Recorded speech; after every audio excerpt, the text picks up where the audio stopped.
It took me 4 years from starting a video production company to turning it into a six-figure business. So in this video, I want to tell you how we got there and how you can get there faster.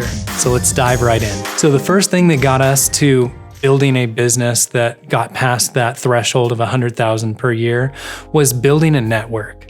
Now, network is one of the most important and crucial parts of a business or even your career path in general. When we started this video production company, this was actually 4 years after I started my first company, which was a photography business. We decided to switch to full video production. And so when I did that, I basically had to build my network from scratch again. I had friends from the past, but I really needed to work out who are the people that I want to work with and start building relationships in those areas to make sure that I could get new clients. Another thing you should think about with networking is make sure that you're also networking with other video production companies or people in the industry. When I first started my company, I was honestly a little afraid of going out and reaching out to the competition because I was afraid that they would not like me or that they would want to be against me because I'm competition. But right now, there's honestly lots of video work out there. Make an effort to reach out to other production companies, reach out to people similar to you, and find ways that you can collaborate, because that's a great way to get some work in, but also to really grow your knowledge base and make yourself better for your company. The second way we were able to build our video production company up was just by making lots of videos. You need to make a lot of videos. And the repetitiveness of making so many different videos, number one, showed me some of the areas that I wasn't good in and that I needed to get better or hopefully outsource in the future. But number two is it just pushed me to learn a lot of different areas of video creation and hone my skills. So make sure that you're finding ways to create as many videos as possible in as many areas as possible. Because the more videos that you create, the better that you're gonna become. The third way that we were able to grow our video production company was by setting goals, specifically financial goals. Now, when we got into our third year of business, that's when we hit $79,000 in annual revenue. And it wasn't until the end of that third year in 2017 that we took the time to make an ambitious financial goal. Now, when you make a goal, you want to make sure that it's not too ambitious or it's going to lead you to being discouraged. And that's not going to help you to grow your career. It'll help you to just doubt yourself and go backwards. So for us, we had reached 79,000. We really wanted to break that 100,000 barrier. And so I was like, all right, I've had some years under my belt. I'm gonna make a $150,000 goal. Now for me, that was really ambitious. I honestly didn't think that I could do that. But what it made me do is, okay, if I wanna make 150,000 this year, what do I need to do to get there? How much do I need to make each month? How much do I need to bill for each project? What kind of projects do I need to bring in? How can I realistically do this? And so from 2017 to 2018, we went from 79,000 to 122,000 in annual revenue. We didn't hit that goal, but that's one of the great things about ambitious goal setting, is if you set a goal that's high, even though we didn't reach it, you're almost $50,000 higher than our last year. And that's an incredible jump, and something that I'm not disappointed about at all. So I want to take a quick step back and just tell you, I'm not trying to share these numbers to gloat or to what we've done, but more show you how we actually grew the company and what we did to get us there. Because my hope is that you can do this a lot faster. So the fourth way that we grew our video production company was by doing passion projects or spec work. When I first moved back to California, I really wanted to do tourism videos, but I had nothing in my portfolio that showed off that kind of work. So what I went and did is I went to the city of Oceanside and I tried to pitch it to them. And after a long time, it just didn't work. Nothing was moving.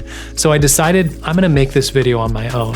We put it on YouTube, we tagged it right, we reached out to a few different places, we highlighted some different businesses who shared it as well.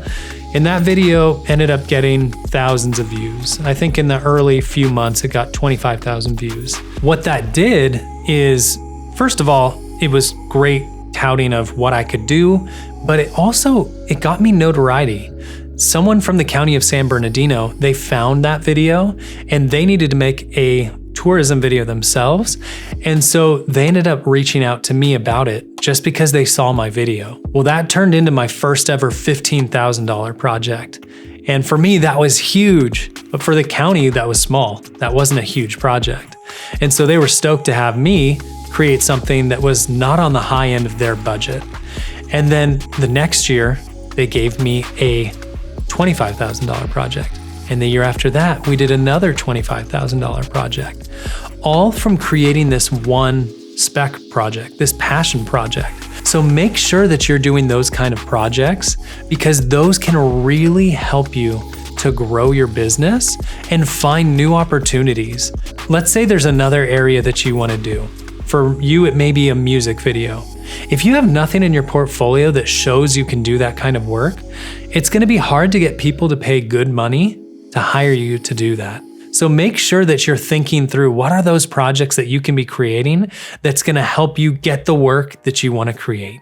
And the fifth way that we grew our business is knowing what to say no to.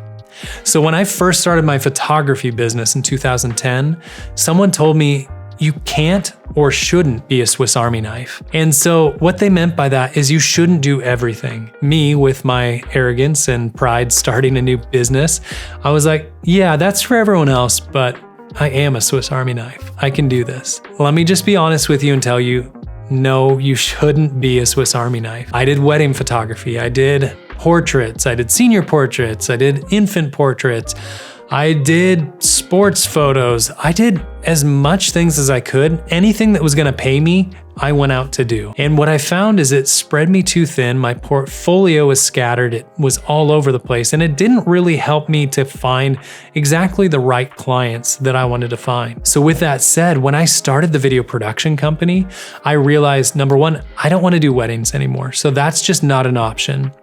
Number two, even though I love music and am a musician myself, I didn't want to make music videos. I knew there wasn't as much money there unless I was doing high scale videos. And that's just not what I wanted to be doing. I wanted to focus on businesses. And so that's where I shifted my focus. Now that still has a lot of different things under it. Product videos, recruiting videos, testimonials. There's so many different things in there. And as we've grown the company past that 6-figure mark, for growing it even further, what we're trying to do is get even more niched on what we're doing. So we want to share one more tip with you on something that's actually really grown our business, and that is persistence. When you're in the process of building relationships and getting new leads coming in and trying to cater those leads and really nurture them, something I've found is oftentimes you just get radio silence after a while. And so what I found is just by setting calendar reminders to follow up every 2 weeks, every 3 weeks, however long it may be, that enables you to make sure that you continue to follow up in it until you get a no. Until you get a true no, sure, you may bother them some, but people are busy and they just forget. And it may not be the highest thing on their priority, but if they just leave it off to the side, it may never come back to it. There have been so many projects we've booked because we stayed out there checking in on it. So that's something to consider, as well as past clients. Reaching out maybe every 3, 6, 8 months and checking in with them to see if they have any other videos they need help with. Sometimes they really want to create more videos, they just have other things on their plate.